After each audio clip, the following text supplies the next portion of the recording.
Graça e paz a todos. É um prazer estar neste lugar, né? Primeira vez, com a graça do Senhor. Obrigado, pastora. Mas está ótimo, está maravilhoso. Uma honra muito grande estar diante de vocês, uma alegria, uma felicidade. A minha esposa estava falando para mim, amor, não fica muito à vontade, não. Quando eu fico muito à vontade, a gente tem dificuldade de terminar o culto, irmãos, né? Então ela falou, fica à vontade, mas não fica tanto, né? Então a gente vai procurar fazer o melhor para a gente não terminar o culto à meia-noite, né? Você sabe, quando o culto termina à meia-noite, a gente tem certa dificuldade, alguns irmãos caem da janela, a gente vai terminar um pouquinho antes. Amém, queridos? Vocês estão bem mesmo? Vocês já chegaram por aí?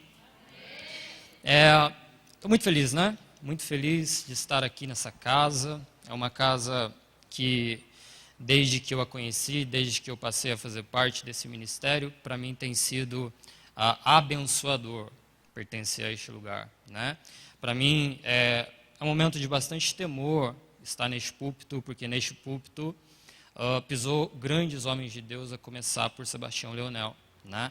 Então, não há como não ficar em temor de estar ministrando neste lugar, mas eu sei também que o Senhor preparou este momento para nos abençoar, né? Eu acho importante, antes de mais nada, que você me conheça, né? Que você saiba quem eu sou, quem nós somos, né? Para você não ficar pensando quem é essa pessoa, né? Que está ministrando aí. Então, eu sou Josiel Caetano, presbítero Josiel Caetano, como você pode notar, é um nome bastante comum, né? A gente vive vendo aí pela rua. As pessoas chegam para mim e falam assim, seu nome é bíblico, né? Eu falo quase isso. Fala, olha, seu nome é Ezequiel, né? Eu falo quase isso. Olha, seu nome, você fica bravo quando erra seu nome? Eu falo, olha, querido, quase isso. Eu fico um pouquinho, né? Porque é um nome tão bonito, mamãe colocou com muito carinho. E está ali a minha querida mulher mais linda da face dessa terra, queridos, é a minha esposa, ela está sentada ali. Você já viu aquela coisa do Facebook que Deus está fazendo a pessoa, de repente cai alguma coisa, caiu, beleza, né? Só isso, na minha esposa, né? Essa esposa linda, maravilhosa. Está comigo a minha filha, que está na salinha em algum lugar, que eu não sei onde fica, mas ela está lá, linda, maravilhosa também. Puxou a mãe, evidentemente, né, irmãos? Graças a Deus. Está aí a minha lindíssima cunhada, tá, a Cássia, e está aí o pessoal também, o Esdras, a Beatriz, tá bom? O pessoal que nos acompanha aí com a graça do Senhor Jesus. Quem sou eu, de onde venho? Talvez a melhor definição para quem sou eu seria dizer que, ou da onde eu venho, seria dizer que eu venho do meio do mato, literalmente, tá? O lugar onde eu nasci, a maioria de vocês aqui conhece Taubaté por causa do contexto da igreja, e Taubaté é interior de São Paulo, né? O lugar onde eu nasci é São Luís do Paraitinga. Eu não sei se alguém aqui conhece São Luís do Paraitinga, eu sei que o povo que é da roça, que nem eu, também conhece. Mas São Luís do Paraitinga é uma cidadezinha de aproximadamente 6.000 habitantes, tá? Então, assim, se Taubaté é interior, eu sou do interior do interior. E dessa cidadezinha, São Luís do Paraitinga, eu sou da zona rural de São Luís do Paraitinga. Então, tipo assim, eu sou caipira elevado ao cubo. Se você for procurar no dicionário a definição para um caipira, você provavelmente achará a minha foto lá, né? Eu não ligo não, viu, gente? Eu sinto muito orgulho de ser caipira, muito mesmo. E não fica me chamando por aí, eu fico bravo. Então, esse é o contexto que eu vim. O que eu vou falar a partir de agora para você, muitas pessoas têm dificuldade de acreditar porque parece mentira, mas não é. É totalmente verdadeiro, tenho testemunhas, tá bom? A minha infância, nesse tempo e nesse período, foi uma infância em que eu acredito que a maioria de vocês passou muito longe, tá bom? Foi uma infância em que nós vivíamos numa casa de pau a pique. Eu não sei se alguém sabe aqui o que é uma casa de pau a pique. É uma casa, para você melhor entender, uma casa feita de barro, tá? O nosso chão era um chão batido, de terra batida. Nós não tínhamos luz elétrica em casa, então era lamparina. Eu ia para a escola fedendo a lamparina. Nós não tínhamos banheiro em casa, de verdade. Então a gente precisava sair e havia um cômodo do lado de fora da casa, onde nós entrávamos, não tinha vaso sanitário, era um buraco no chão. E olha que a nossa casa era a casa melhorzinha que tinha ali na região. A casa do meu avô, até onde eu consigo me lembrar, a primeira casinha do meu avô era uma casinha de barro, chão batido e palha, chamada sapê. Eu não sei se você... A melhor definição para você entender a casa do meu avô era uma oca de índio mesmo, tá bom? Nós não éramos pobres, eu não estou te contando uma história triste aqui, tá, irmãos? Não é pobreza, é que a civilização não chegou lá. Quando chegou, nós os ameaçamos com flecha, né?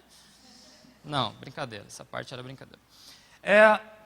Nós éramos muito fartos, a nossa mesa era muito farta, meu pai sempre plantou, sempre colheu, nós nunca passamos necessidade, mas era o contexto de zona rural em que nós vivíamos, então a minha infância foi dessa maneira, né? Por incrível que pareça, o Senhor me chamou para um contexto urbano, eu não sei por que o Senhor fez isso, eu ainda estou perguntando para Ele por que Ele fez isso, mas o Senhor me chamou para esse contexto urbano. Eu conheci o Senhor Jesus com aproximadamente 15 anos de idade, e o conheci quando eu estava passando por um momento muito difícil na minha vida, um momento emocional, passando por uma fase de depressão.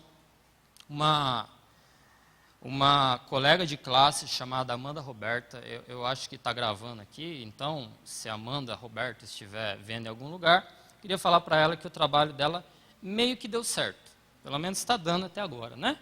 Ela falava de Jesus para mim na sala de aula e com 15 anos de idade eu me converti ao Senhor. E aí eu tenho aproximadamente 15 anos de caminhada com o Senhor. Eu sei que nos próximos 10 segundos você vai começar a fazer as contas para saber que idade eu tenho, né? Não cheguei nos 30 ainda, irmãos, mas estou lá. Dizem que a vida começa depois dos 30, né? É engraçado que quem fala isso é só quem tem mais de 30, né? Quem tem mais de 40 fala que a vida começa depois dos 40. Né? Como diz uma pessoa que eu conheço, você defende o seu, eu defendo o meu e fica tudo certo. Então, queridos, esse tempo de caminhada meu com Jesus foi um tempo de muita transição e um tempo em que o Senhor me ensinou muito. Nos últimos 10 anos em que eu estive com o Senhor me trouxe, logo no começo da minha conversão, o Senhor me trouxe para ministrar a palavra, o Senhor começou a me mostrar que Ele tinha me chamado para isso. E nos últimos 10 anos de conversão, o Senhor começou a me trazer uma palavra muito madura, mais madura, uma palavra mais centrada, e nos últimos 5 anos de conversão, o Senhor começou a ministrar em mim uma palavra mais focada, né? Uma palavra mais específica. O Senhor começou a ministrar muito em mim para começar a pregar sobre o Evangelho do Reino. E aí você pode me falar, mas pastor, o presbítero, toda pregação não é uma pregação do Evangelho? Não. Você pode ser bíblico. Você pode pregar a Bíblia.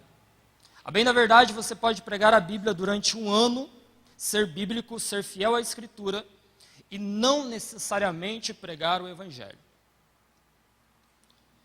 Porque a pregação do Evangelho, ela é uma pregação específica. Ela é uma mensagem específica.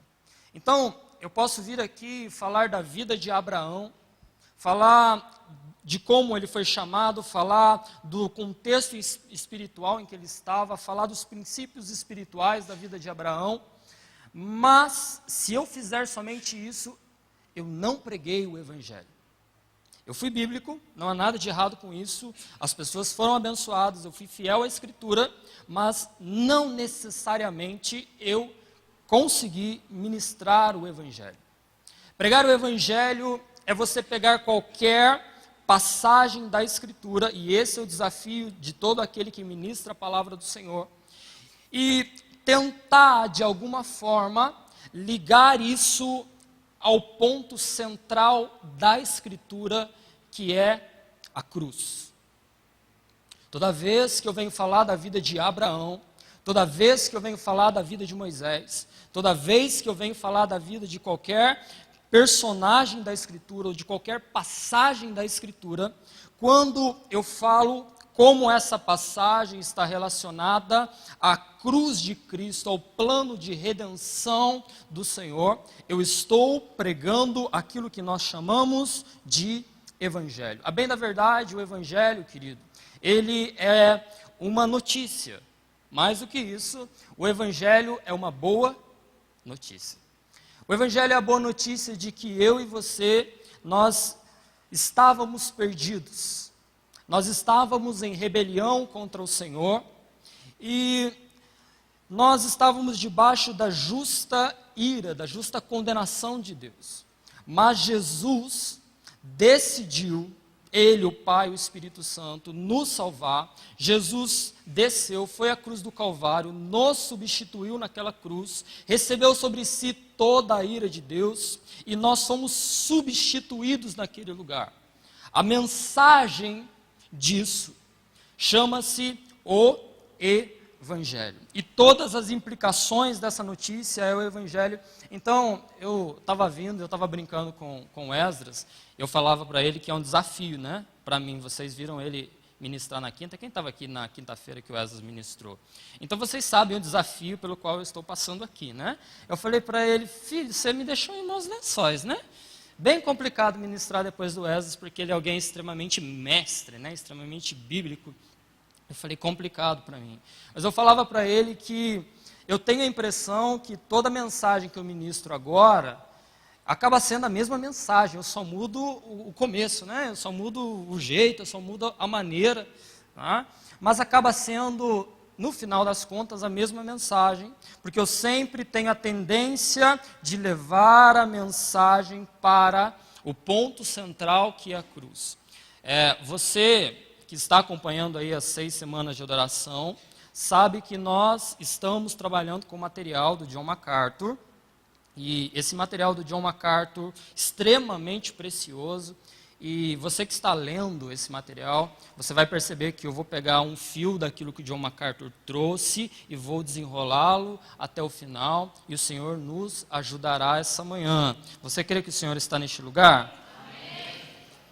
Pastor, mas ok, a sua mensagem central é pregar e anunciar o Evangelho, mas o Evangelho não é simplesmente pregar para aquele que ainda não conhece Jesus. Será que é necessário pregar o Evangelho para nós que já conhecemos, nós já o aceitamos, nós já decidimos que Ele viesse e transformasse a nossa vida? Será que isso é necessário? Será que o Evangelho não é somente para os primeiros passos da fé, pastor? Bom, eu gostaria de saber onde que você leu isso. Provavelmente alguma má interpretação de Hebreus capítulo 6, que fala dos rudimentos da fé de Cristo, ou alguma coisa que você ouviu que não tem a ver com a Escritura. Porque o Evangelho, querido, embora necessariamente ele precisa ser ministrado para aqueles que não conhecem o Senhor, evidentemente, mas o Evangelho não é o ABC do cristianismo. O Evangelho é o A a Z do cristianismo. Querido, deixa eu te falar uma coisa, quando o apóstolo Paulo ele escreve aos romanos, ele não está escrevendo para que ninguém lá se converta. Ele está expondo o Evangelho, não para que as pessoas novinhos na fé comecem a crescer com leitinho, não. Ele está expondo uma doutrina por demais profunda para uma igreja que já estava estabelecida, dizendo a eles da profundidade do Evangelho. O Evangelho não é simplesmente uma cartilha inicial, onde nós dizemos para as pessoas, olha querido, eu vou te ensinar o que é fé, o que é isso, o que é aquilo, e depois nós vamos te ensinar uma outra coisa que não é o Evangelho. Longe disso. Você aprende os primeiros passos do Evangelho e depois você passa o resto da sua vida mergulhando na profundidade daquilo que Jesus fez na cruz. O Evangelho é tão profundo, querido, que a Bíblia diz que os anjos anseiam observar a profundidade do Evangelho. Aquele texto que você sempre achou que estava falando que os anjos desejam pregar o Evangelho, né? Mas não está falando isso não, no caso. No caso, aquele texto está dizendo que Os anjos anseiam observar ou se atentar para o plano que Deus realizou no tempo, cujo ponto central é a cruz do Calvário. Então entenda que aquilo que Deus fez na cruz do Calvário é o ponto central não só da Escritura, mas de todo o planeta. E se nós não temos um olhar para a cruz do Calvário, a nossa vida espiritual e o nosso cristianismo estão prejudicados. E aqui, querido, eu tenho uma palavra muito bacana, muito legal, para quem, sabe, o ateu, à toa, que vive perguntando para a gente, mas onde estava Deus quando isso ou aquilo aconteceu? Aonde estava Deus quando essa tragédia aconteceu? Ou aonde está Deus diante de todo o mal? Querido, deixa eu te falar uma coisa. Só pergunta isso quem nunca conseguiu ter um olhar para o Calvário e nunca conseguiu enxergar o próprio Deus ensanguentado na pessoa do Filho por causa do pecado. Só pergunta onde estava Deus, e eu acho muito bonito o crente antigo, o crente velho, 20 anos na igreja, olhando, digitando lá no Facebook, dizendo, aonde estava Deus? Eu acho lindo, eu acho maravilhoso, como nós não temos um olhar sobre o Gólgota, e nós não conseguimos muitas vezes enxergar o nosso Deus sendo punido pelos pecados da humanidade. Agora, a pergunta, querido, muitas vezes não é onde estava Deus. A pergunta, muitas vezes, é onde nós estávamos. A pergunta, muitas vezes, é onde nós estávamos, que os jovens estão se matando e a gente está digitando no Facebook. Aonde Deus está? Bom, Deus estava no Gólgota, pagando preço pelo pecado. E aonde a igreja está? Sabe, essa falta de olhar para o que Deus fez, e essa falta de olhar para quem Deus de fato é, tem transformado o nosso cristianismo em um cristianismo Nutella. Você me desculpe, querida, minha esposa mandou eu ficar à vontade. Eu estou começando a me sentir à vontade, viu, pastor? E sabe, crente Nutella é um problema. É complicado crente Nutella. Porque crente Nutella é a geração mimimi, né? Então, você precisa tomar muito cuidado com o que você fala, porque se você falar de pecado na igreja, se você falar de inferno, é um assunto proibido. Não se fala inferno na igreja, pelo amor de Deus. Façamos uma reunião às portas fechadas, só os obreiros mais maduros, para a gente falar de inferno. A gente grifa na Bíblia para não ofender ninguém. Mas, querido, se nós não estamos dispostos a pregar o Evangelho, nós vamos continuar produzindo crentes Nutella. Se nós não estamos dispostos a pregar o Evangelho, e se nós não estamos dispostos a olhar para a Escritura e enxergar o Deus que há na Escritura, nós vamos continuar gerando uma geração mimimi. E a gente já vai abrir a Bíblia, viu? Fica tranquilo. O grande problema, querido, é que muitas vezes a gente tem medo. Muitas vezes a gente tem medo de o que vão pensar de nós, muitas vezes a gente tem medo, e se a gente falar isso ou aquilo, púlpito nunca é lugar de você desabafar. Nunca é lugar de você mandar indireta, nunca é lugar dessas coisas. Eu abomino isso. Mas púlpito também não é lugar de ministro se calar. Púlpito também não é lugar de ministro evitar palavras que estão na Bíblia, não. Púlpito é lugar da clara exposição da verdade. Um púlpito forte faz uma igreja forte. E sabe, eu fico vendo muitas vezes, às vezes a falta de interação entre aqueles que Deus chamou na igreja, é muito complicado você administrar isso. Evangelista e mestre é muito complicado lidar, né? Porque o evangelista é aquele que olha assim e diz assim, por que esse negócio de ficar dentro das quatro paredes? Para que isso? Horrível, vamos lá para fora, vamos evangelizar, vamos fazer aquilo, vamos fazer. Aí o mestre fala assim, que coisa menino na fé, né? Vamos ficar aqui, vamos aprender, vamos isso, vamos aquilo. Só que eu sempre digo que o dia que o mestre e o evangelista se abraçarem, a gente vai ter uma igreja forte.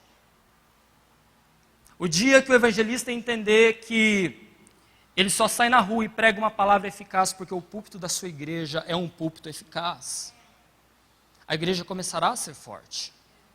O dia que o mestre entender que ele precisa do evangelista para trazer as pessoas para ouvi-lo, a igreja começará a ser uma igreja forte, como de fato ela é.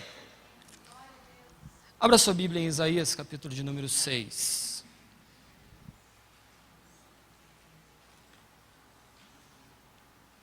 Isaías, capítulo de número 6.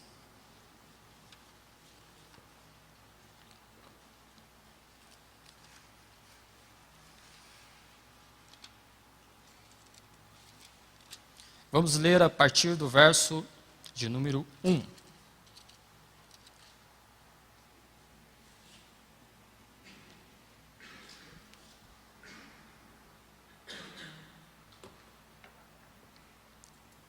Quero mandar um abraço para vocês também, de Taubaté, tá bom? De todos os irmãos lá.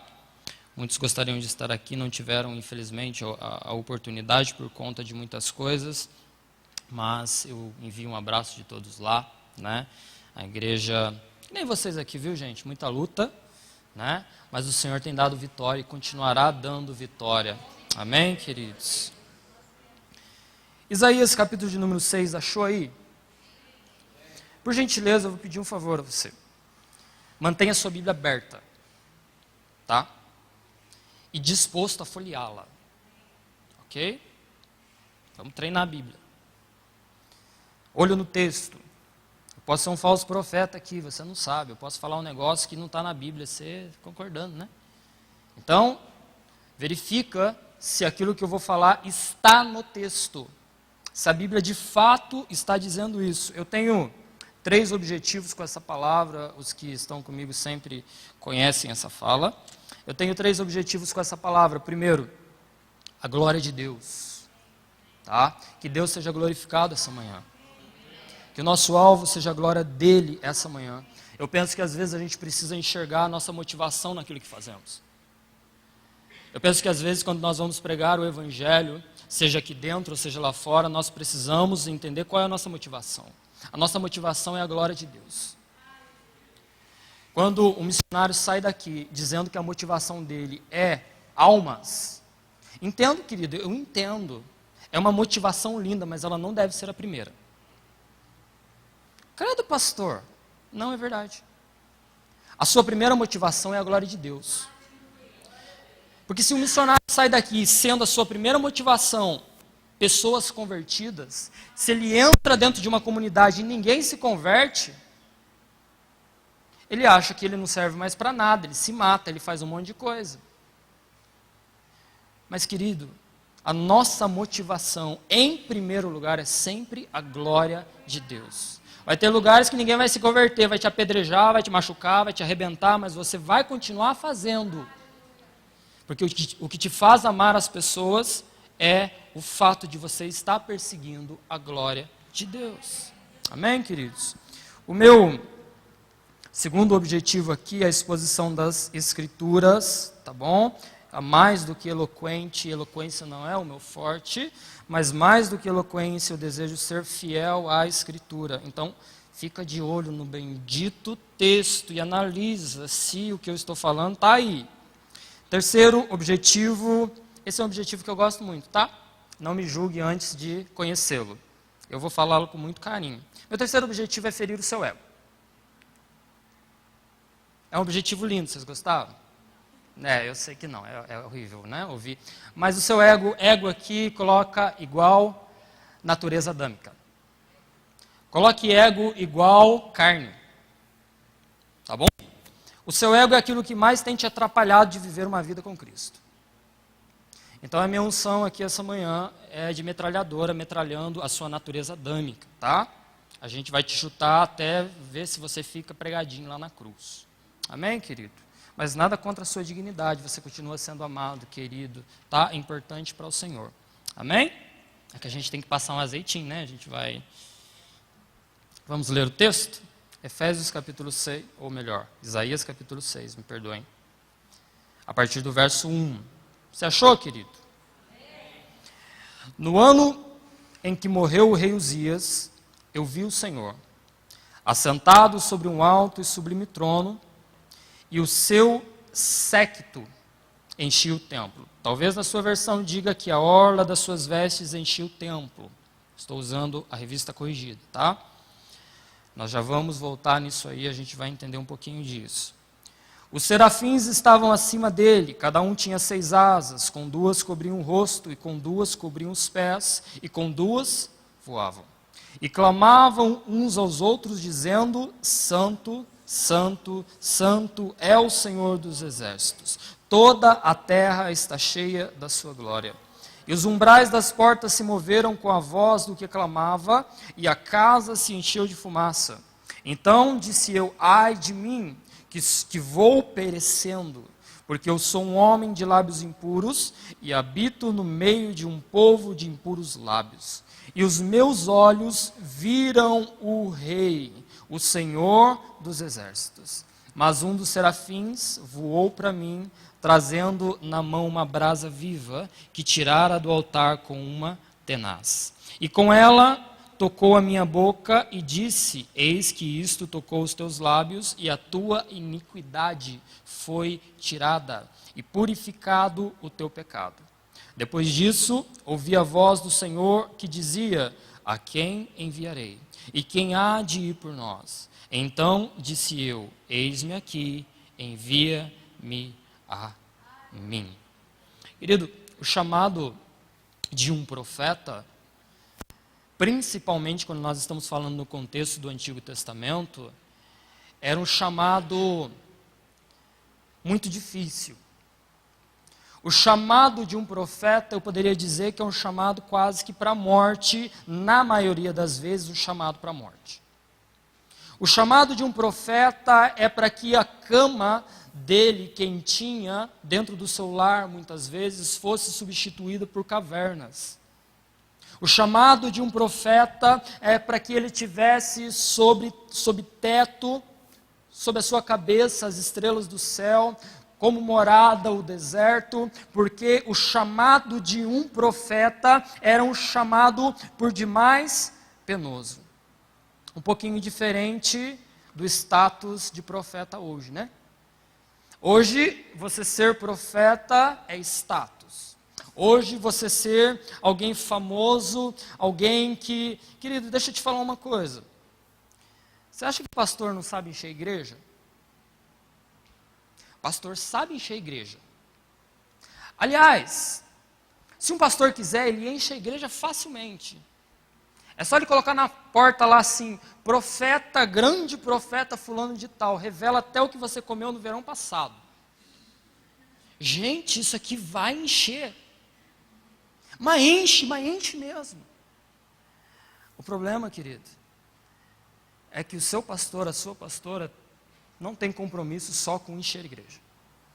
A gente tem compromisso com o que é verdadeiro, com o que Deus quer. Tem algo mais importante para nós do que encher a igreja, que é ser fiel ao Senhor. Mas o que eu estou dizendo com isso? Hoje é status ser profeta. Mas, na época em que Isaías foi chamado, não era tão bacana assim. Não era muito legal não, gente. Não era bacana. Porque quando alguém era chamado para ser profeta, era um chamado para dar tudo de si. E o chamado do profeta Isaías é um dos maiores chamados das Escrituras. Por quê? Porque Isaías não ouviu o Senhor falar o seu nome. Isaías não viu o Senhor através de uma sarça ardente, não. A Bíblia diz que Isaías viu o próprio trono de Deus assentado, e Deus assentado no seu trono. É um dos chamados mais dramáticos dessa escritura que você tem nas mãos. E deixa eu te falar uma coisa. O texto que nós lemos, o verso 1, que diz que Isaías viu o Senhor, acaba sendo um problema para quem não crê na divindade de Cristo, porque o texto que você leu fala que quem Isaías viu foi Yahvé. Mas se você der uma olhadinha, se você está anotando, anote aí João 12:41, diz que quem Isaías viu foi Jesus. Aí você explica para alguém que fala que Jesus não é Deus. Mas, meu querido, está dizendo aqui que Isaías viu Jesus. Então, se nós quisermos entender um pouquinho do contexto em que Isaías foi chamado, eu poderia dizer que Isaías foi chamado num contexto de orfandade. Isaías foi chamado num contexto de crise de soberania nacional. Porque o verso de número 1, confere aí se é isso mesmo que está dizendo. Diz que Isaías viu o Senhor no ano que morreu quem? O rei Uzias. Pastor, o que tem a ver o ano que morreu o rei Uzias? Para que você entenda, o rei Uzias foi um grande rei sobre Judá, um dos maiores reis que Judá teve. Muito embora nos últimos anos de Uzias, ele pisou na bola, ele fez umas coisas que não deveria ter feito, depois a gente pode até abordar isso, mas o importante é que Uzias era considerado um grande protetor da nação. Para que você entenda, se você está anotando, anote por favor o texto referência disso, segundo livro das Crônicas de Israel, capítulo de número 26, vai falar todas as realizações do rei Uzias. O rei Uzias, ele começou a exercer um poder principalmente bélico. Eu não sei se você sabe, o rei Uzias foi um dos primeiros não, ele foi o rei que inventou a primeira máquina de guerra. Ele inventou uma máquina que atirava flecha e pedras. O cara era fera. Então, você pense no rei Uzias, ele era a segurança da nação. Enquanto o rei Uzias estava reinando, todo mundo dizia assim: o rei Uzias está aqui, não existe nação que consiga nos derrotar. O rei Uzias começou a obter muitas vitórias para ajudar. Judá começou a se tornar próspera. E todo mundo tinha segurança. O rei Uzias está aqui, e se o rei Uzias está aqui, tudo vai dar certo. Mas de repente, querido, acontece o inesperado. O rei Uzias morre.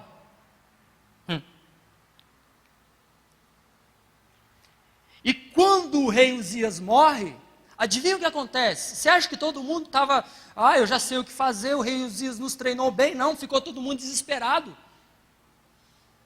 Agora a gente está perdido. Agora, Judá, que era uma nação forte, não vai mais conseguir vencer os seus exércitos. E quando Isaías entra no templo, o contexto era isso. O povo havia perdido alguém de quem eles tinham a segurança de que enquanto esse alguém estivesse vivo, a nação permaneceria de pé, mas de repente esse alguém que era referência morre. E a pergunta do povo é: e agora? O que a gente vai fazer? E aqui vai um alerta, querido, para liderança, da qual eu faço parte. E se você almeja liderança.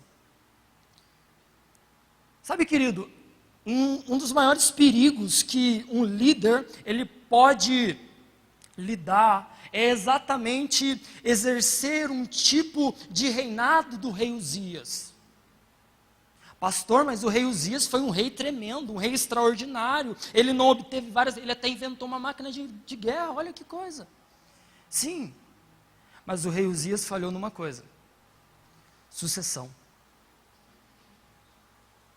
Quando o rei Uzias morreu, ninguém sabia o que fazer.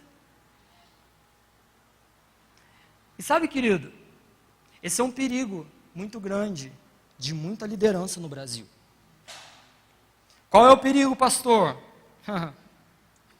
perigo de eu me tornar tão autossuficiente de achar que o povo não vive sem mim.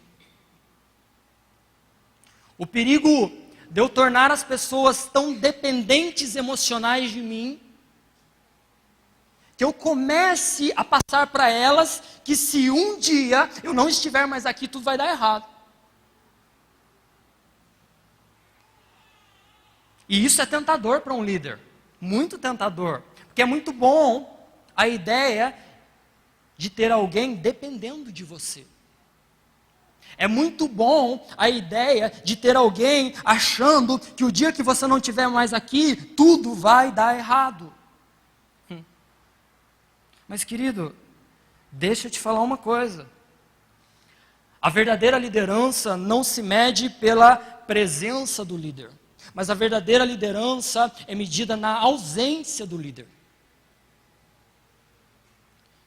Se na ausência do líder, todo mundo começar a bater a cabeça, fala, meu filho, qual que é a sua função aqui? Fala, não sei, rapaz. Quem que limpava esse negócio era o pastor. Quem que fazia isso? Era o pastor. Quem cuidava dos seus filhos? O pastor também. Fala, gente do céu, o pastor fazia tudo aqui. Deixa eu te falar algo. E eu vou começar a te introduzir alguns fundamentos nas Escrituras e eu peço que você avalie biblicamente. A palavra pastor nas Escrituras, ela é usada, é bíblico chamar alguém de pastor. No entanto, você vai perceber que no Novo Testamento, muito pouco é usado o termo pastor para a função nossa de pastor. Efésios 4:11, por exemplo, nos chama de pastor. Por quê? Porque a ênfase do Novo Testamento é que o presbitério é aquele que prepara a igreja para o pastoreio de Cristo, que é o pastor da igreja universal. O que eu estou querendo dizer com isso? Eu estou querendo dizer, querido, que a igreja é de Cristo. E se amanhã eu decidir que eu vou parar, que não vai acontecer, viu, gente? Mas se amanhã eu decidir que eu vou parar, a igreja não pode parar comigo.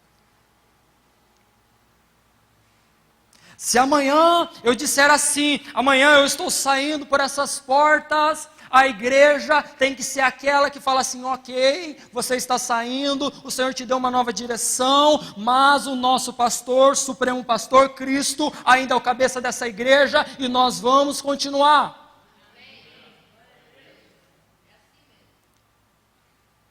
Sabe, o perigo de exercer uma liderança como a do rei Uzias é muito grande. O líder trabalha para ser desnecessário.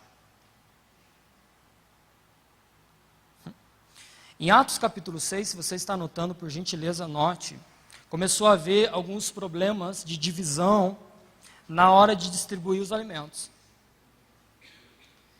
Na hora de distribuir os alimentos, alguns judeus estavam deixando as viúvas de origem grega de fora. Sabe o que os apóstolos fizeram? Eles falaram assim, não, pode deixar que a gente resolve esse negócio, porque afinal Deus nos colocou na frente, eu que tenho que resolver. 1000 vezes não. Fizeram duas coisas. Delegaram. Levantemos diáconos para que eles sirvam as mesas. 2, tomaram outra decisão e disseram, a partir de agora, nós não serviremos mais as mesas. Vamos nos dedicar à palavra e à oração. Atos capítulo 6 e verso 7, se você quiser anotar, diz que o resultado disso é que o número de discípulos se multiplicava. É interessante porque, às vezes, um pastor ele se desgasta tanto na obra, mas tanto na obra, exatamente por achar que o mundo vai acabar se ele não gastar a sua vida ali. Deixa eu te falar uma coisa, querido. Jesus já morreu pela igreja. Não precisa morrer mais ninguém, não. Não precisa ninguém mais com síndrome de burnout. Não precisa mais pastor se matando. Por quê? Porque Cristo está cuidando da sua igreja. Ele está cuidando da sua igreja. E se nós entendermos, como líderes, que a nossa função essencial, muito mais do que servir às mesas, é ministrar ao Senhor, se nós começarmos a entender isso, a nossa relação com Deus e com o próximo vai começar a mudar. Querido, deixa eu te falar uma coisa. Amar a Deus sobre todas as coisas ainda continua sendo primeiro do que amar o próximo. Cadê do pastor? Que horrível que o senhor falou. Não, eu não falei que você não deve amar o próximo. Eu estou dizendo que amar a Deus acima de todas as coisas ainda vem primeiro do que amar o próximo. Toda vez que você inverte essa situação, você está fadado a morrer por dentro. Porque você começa a servir o próximo sem ter combustível espiritual para servir ninguém. E isso vai te matar. Mas nós não seremos a igreja que vai inverter a ordem, amém? Nós vamos priorizar ministrar ao Senhor para termos combustível para ministrar ao próximo. Amém? Você está aí? Amém. Você chegou já, não? Eu vou até pôr meu celular aqui, porque eu costumo passar do horário, viu, irmãos? Eu não quero cometer esse deslize aqui. A gente vai até que horas aqui? Meio-dia? É isso? Eu já passei. O pastor já precisa ter terminado há uns 10 minutos atrás. Não, né?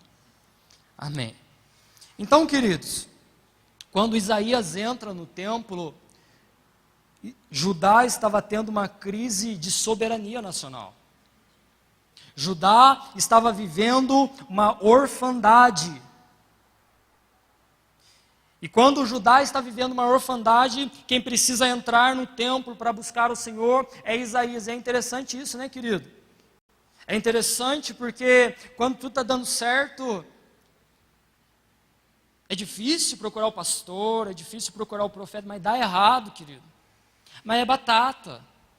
Vamos procurar o profeta, vamos procurar o pastor. Né? Aí Isaías está com esse pepino, ele entra no templo e fala, Jesus, Senhor, morreu o rei, morreu. Eu acho muito interessante isso, mas muito mesmo. Porque tem umas ovelhas que é assim, meus amados. Pastor, oi querido, pastor, eu estou meio ausente, querido, uns 3 meses, mas um pouquinho de tempo, tranquilo, né? Se quiser aparecer. Aqui eu tenho encontrado algumas dificuldades, aí você olha no status assim, né? Partiu Batuba. Não é nem o Batuba, é Batubão. Uau, Batubão, né? Podia pelo menos levar, né, os pastores, né? Levar os presbíteros, mas não. Isso aqui, todo pastor, querido, é batata. Todo pastor, ele sabe exatamente o que vai acontecer e qual é a sequência, a ordem dos fatos. Todo pastor sabe que o que vem em seguida é vento. Todo pastor sabe que o que vem em seguida é, ei, pastor, o vento, o diabo. Fala, querido, o diabo, né? Vem cá, deixa. Mas por dentro você está assim, ai, Senhor, como eu orei por esse vento. Porque pastor também ora por vento, viu, querido? De vez em quando a gente vê a ovelhinha querendo pular do aprisco, então ela está toda saltitante, né? Fala, Senhor, ela quer pular. Ela está no espírito ou ela quer pular? Aí você não sabe. Aí de repente ela pula do aprisco. Aí você fica torcendo para ela quebrar a perna dela. Fala, credo, pastor, que coisa horrível. Não, você fica torcendo para ela quebrar a perna dela.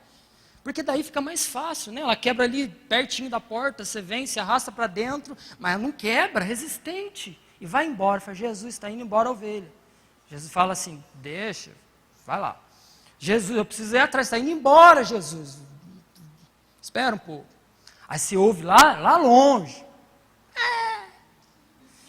Jesus, vai lá buscar, é a hora de buscar. A gente vai buscar. Aí você chega lá, a ovelha está toda. O que aconteceu, minha filha? O diabo, pastor. É o diabo, né? Aí você coloca no colo, você leva de volta para o aprisco, você cuida da ovelha, você coloca, né, em faixa, tudo certinho, e deixa lá. A ovelha, né, ela fica sentindo o Espírito Santo, ela nunca mais vai fazer, como o Senhor é bom. Aí a ovelha, de repente a ovelha está boa de novo. De repente, financeiramente, a ovelha está maravilha. De repente, o carro que quebrou, que deixou na mão, e que no meio da Serra de Ubatuba já está arrumadinho. De repente, as coisas já estão prosperando e você vê a ovelha saltitante de novo. E você fala, Jesus. Aí você fala, ovelha, você está muito saltitante, ovelha. Ela fala assim, não, pastor, é no espírito. Fala, gente, essa ovelha vai pular fora desse aprisco. E sabe, querido, é interessante como todas as vezes o seu pastor está disposto a ir te buscar e a cuidar de você. Sabe por quê? Porque a nossa motivação continua sendo o Senhor. Porque o Senhor chamou a sua liderança para isso. Porque o Senhor chamou a igreja para isso. Quando Isaías entra no templo, ele está nesse contexto de, e agora, o que é que nós vamos fazer? Interessante também que quando deu errado, Isaías foi para o templo, né? Que é o lugar que a gente deve ir quando as coisas dão errado, buscar o Senhor, ir para a igreja. Tem gente que quando a coisa dá errado não vai para o templo, vai para o Facebook. E daí é muito interessante, porque no Facebook só tem curioso, viu, irmão? Se você digitar agora no Facebook, só observando algumas pessoas, eu te garanto, em 2 minutos vai aparecer um curioso. E assim, muito preocupado com você. Oh, querido, o que aconteceu? Ele só quer saber mesmo. Só quer. Aí você, né? Ó, querido, vamos usar a descrição aqui. Você postou numa rede social para o mundo inteiro. Não, vamos usar a descrição aqui, vamos para o PV. Facebook não é lugar de você manifestar suas dores, não. Está passando por problemas? Vai para o templo. Templo é o lugar de você manifestar as suas dores. Amém? Isaías entra no templo. E deixa eu falar, até aqui eu estou sendo bem profético, tá? Daqui a pouco, se o tempo me deixar, a gente vai prosseguir. Quando Isaías entra no templo, algo extraordinário acontece. O que, pastor? O pior ano da vida de Isaías se torna o melhor ano da vida de Isaías. Explica isso, pastor. Se você encontrasse Isaías nesse momento, e falasse, e fizesse uma entrevista com Isaías e perguntasse a ele, Isaías, qual foi o pior ano da sua vida? Isaías certamente diria para você, o pior ano da minha vida foi o ano em que o rei Uzias morreu. Judá ficou órfão, nós passamos por grandes dificuldades, e se você, na mesma entrevista, perguntasse para Isaías, Isaías, qual foi o melhor ano da sua vida? Isaías certamente iria te dar um sorriso e dizer, o melhor ano da minha vida foi o ano que morreu o rei Uzias. E você ia dizer, mas como assim? O pior ano da sua vida se tornou o melhor ano da sua vida, sim, porque no pior ano da minha vida, quando morreu aquele sobre o qual eu achava que Judá estava sustentado, eu vi a glória do Senhor. Sabe, eu não sei como tem sido o seu ano até aqui. Eu não sei como você tem sustentado as coisas até aqui, e eu não sei o que tem morrido na sua vida até aqui, que tem te feito sentir um sentimento de orfandade. Mas Deus manda te dizer que Ele vai transformar o pior ano da sua vida no melhor ano da sua vida, porque Ele vai manifestar a glória dEle. Você precisa crer nisso. verso 1 da sua Bíblia, do capítulo 6. Isaías, de repente, tem uma visão do Senhor, que está assentado sobre um alto e sublime trono. Eu preciso que você entenda que a referência de rei que Isaías tinha era Uzias. Então, todo o contraponto que a Escritura for fazer aqui, ela vai fazer com relação ao rei Uzias. Quando Isaías vai ver um alto e sublime trono, é como se Deus estivesse falando para Isaías: eu vou curar a sua orfandade. Você perdeu um rei que o seu trono estava sobre Judá, mas eu estou te dizendo que o meu trono é muito mais alto do que o trono de Uzias. O meu trono é alto e sublime, eu governo a terra e eu governo o céu, eu ainda estou no controle, não existe nada fora do meu controle. O que Deus está dizendo é: eu governo o universo e nem por um segundo a menor poeira cósmica saiu do meu controle. Então Isaías está tendo essa visão de um trono que é muito diferente da do rei Uzias. Não está sobre Judá, mas está sobre o mundo, porque é alto e é sublime. Ainda no verso 1, se você olhar no texto, diz que o séquito ou a orla das suas vestes enchia o templo. Você sabe o que é um séquito?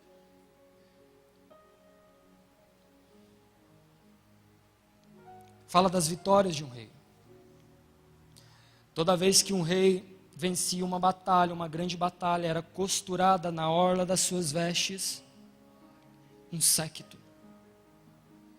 Uzias tinha uma veste majestosa, porque Uzias tinha conquistado muitas vitórias. Mas de repente Isaías está chorando a morte daquele que venceu muito.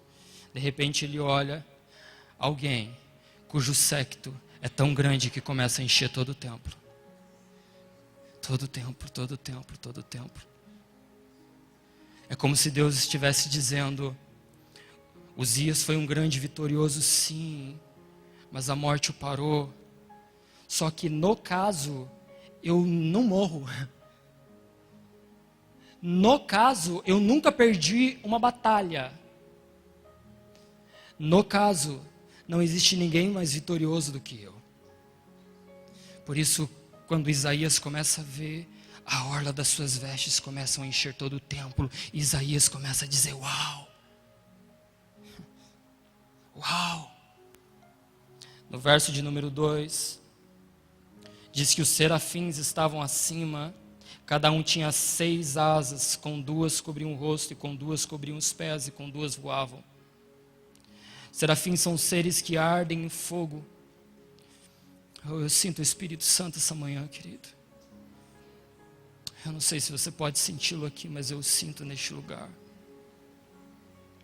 E eles ardiam em fogo, não porque em si mesmo eles essencialmente eram fogo, mas porque eles estavam tão presentes àquele que é um fogo consumidor, que a própria presença daquele que é fogo fazia tudo ao seu redor se tornar como ele. Os serafins ardiam em fogo porque havia brasas debaixo do trono de Deus. Esses serafins, eu poderia falar muita coisa sobre eles, mas talvez algo que você precise saber neste momento é que eles nos ensinam muito a respeito da prioridade. Eles tinham 6 asas, 2 cobriam os pés, fala de adoração, 2 cobriam o rosto, fala de adoração, e com 2 eles voavam, falam de serviço. Eles dedicavam mais tempo adorando aquele que é santo do que trabalhando para aquele que é santo. Porque adorar aquele que é santo é mais essencial do que trabalhar para aquele que é santo. E talvez você tenha invertido a ordem nessa manhã. Talvez você tenha desgastado os seus dias porque você está voando com 4 asas e dedicando apenas 2 na adoração. Mas Jesus costuma repreender esse tipo de coisa dizendo: Marta, Marta,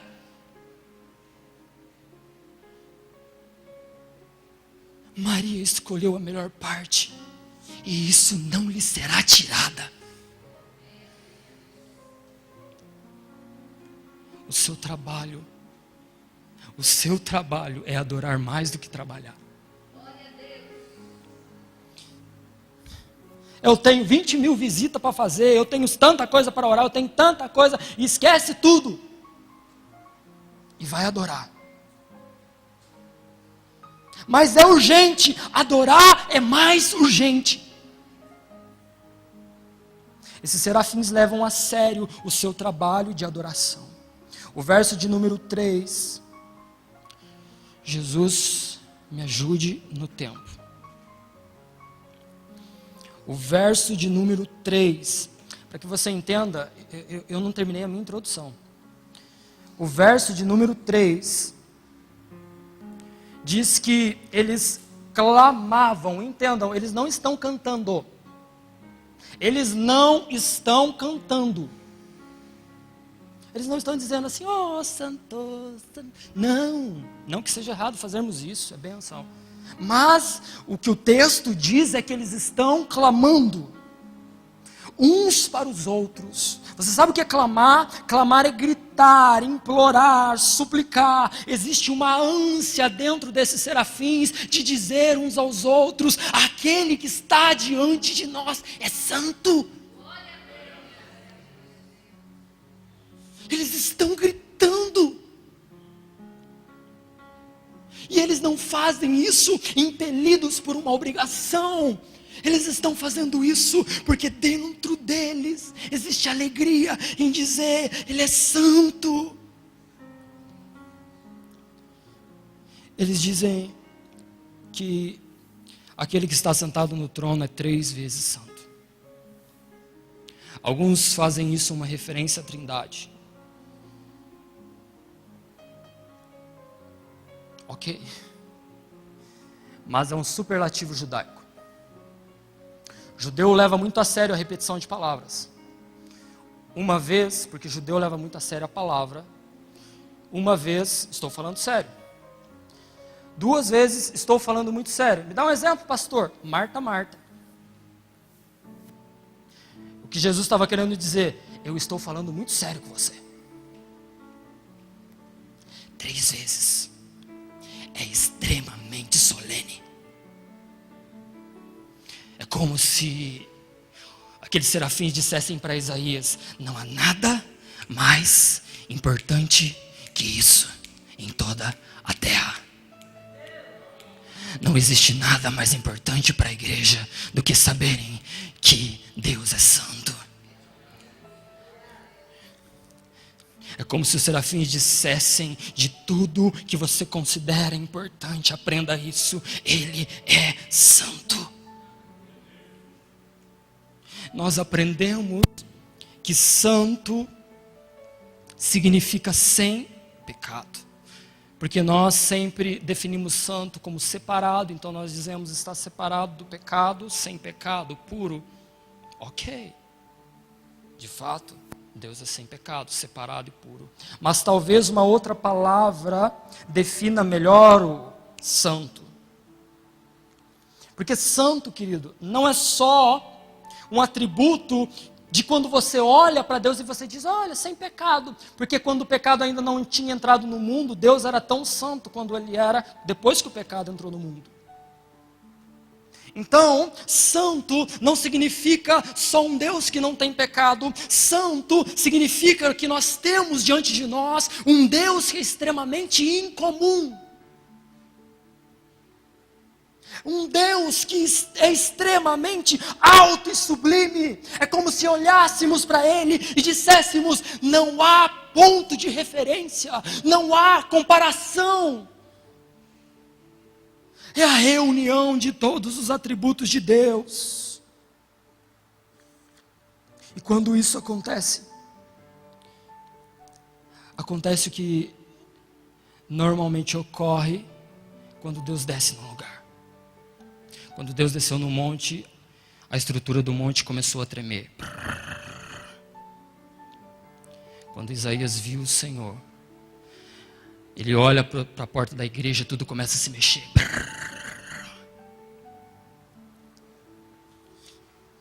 O verso de número 5, Jesus me ajude a terminar. É meio-dia que acabamos, querido? Que encerra aqui? Alguém me responde? Okay. De repente, no verso 5, Isaías diz: ai de mim que vou perecendo. Sabe, o que Isaías está falando não é o que a gente costuma falar, né? Ai, Senhor, ai de mim, ai de mim. Daqui a pouco eu tenho que ir no shopping. Ai de mim. O que Isaías está falando é literalmente: eu vou morrer. E por que ele diz que ele vai morrer? Porque diante da santidade de Deus, ele reconhece o seu próprio pecado, o seu próprio erro. Sabe o que me estranha? O número de pessoas que fala Deus falou comigo tem aumentado. Mas o número de pessoas que dizem ai de mim tem diminuído. Eu vi Deus, mano. Falo, sério? Eu fico curiosíssimo para saber a experiência. Uau, como foi? Oh, foi bacana aí.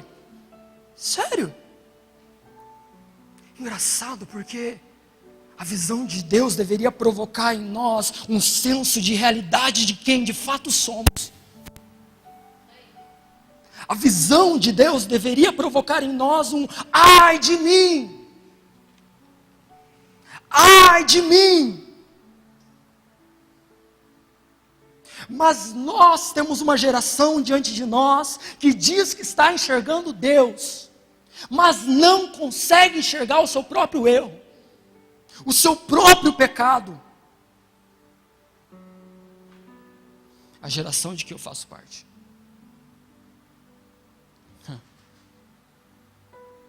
Então nós temos um grande abismo aqui. Quero encerrar isso aqui bem rápido, tá? A pergunta é: como um Deus extremamente santo pode se relacionar com alguém extremamente pecador que é você? Pastor, mas eu não sou tão pecador assim. Não, eu sou um cara bom, eu sou um cara bacana. É mesmo? Sério? Sou, pastor. Deus gosta de mim, eu sei que Ele gosta. Mas a minha pergunta é: como um Deus extremamente santo pode se relacionar com alguém extremamente pecador como nós? Pastor, eu não sou tão pecador. Romanos capítulo 3, verso 10 até o verso de número 18 diz assim: como está escrito, não há um justo, nenhum sequer. Não há ninguém que entenda, não há ninguém que busca a Deus. Todos se extraviaram e juntamente se fizeram inúteis. Não há quem faça o bem, não há nenhum só. A sua garganta é um sepulcro aberto, com a língua tratam enganosamente. Peçonha de áspide está debaixo dos seus lábios. A sua boca está cheia de maldição e amargura. Os seus pés são ligeiros para derramar sangue. Seus caminhos é destruição e miséria. Não conheceram o caminho da paz. Não há temor diante de Deus nos seus olhos. Não há temor de Deus diante dos seus olhos. De quem esse texto está falando? É do meu vizinho, pastor. Tem certeza absoluta? Pior que não. Está falando de nós. Pastor, mas eu não sou tão mal. Eu sou bom. A minha pergunta é: comparado com quem? Porque quando Deus nos julga, Ele não nos compara com o outro. Eu sou bom com relação a quem? A Deus? Não. Se Deus desce aqui, quem pode permanecer de pé? Só essa semana, quantas vezes você quebrou o primeiro mandamento? Não terás outros deuses diante de mim. Só essa semana, quantas vezes você teve outros deuses diante de você? Essa semana, quantas vezes o seu Deus foi você mesmo? Quando a gente vem no culto ainda esperando que a música seja para nos agradar, é porque você está tentando agradar o seu Deus, que é você mesmo.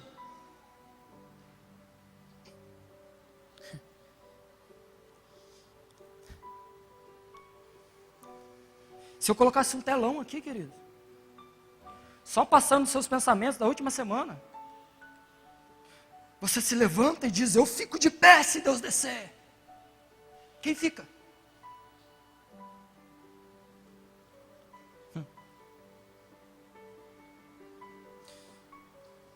Mas, querido, como eu preciso encerrar essa palavra, porque nós já demos o nosso horário. Como um Deus santo pode se relacionar conosco? Pastor, não é possível.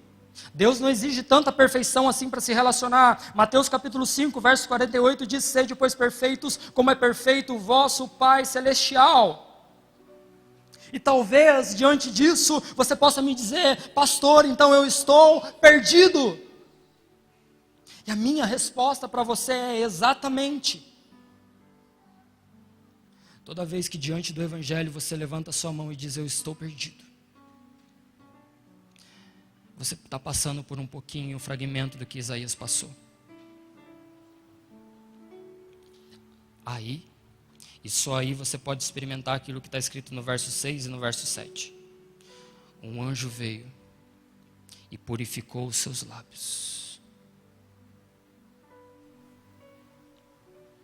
É impossível se relacionar com esse Deus se não houver purificação do pecado. Ok, pastor? Ok, então eu vou viver uma justiça tão grande, mas tão grande que Deus vai me aceitar. Não, é impossível. Você precisa da justiça de outra pessoa.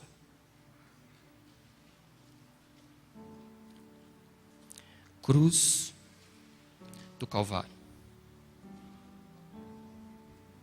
Cruz do Calvário.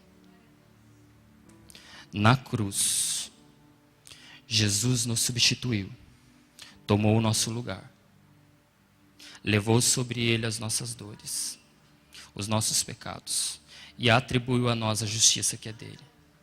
E nós agora somos perfeitos diante do Pai. Fomos declarados justos diante de Deus, isso se chama justificação. E ao longo do tempo, estamos sendo libertos do poder do pecado, isso se chama santificação.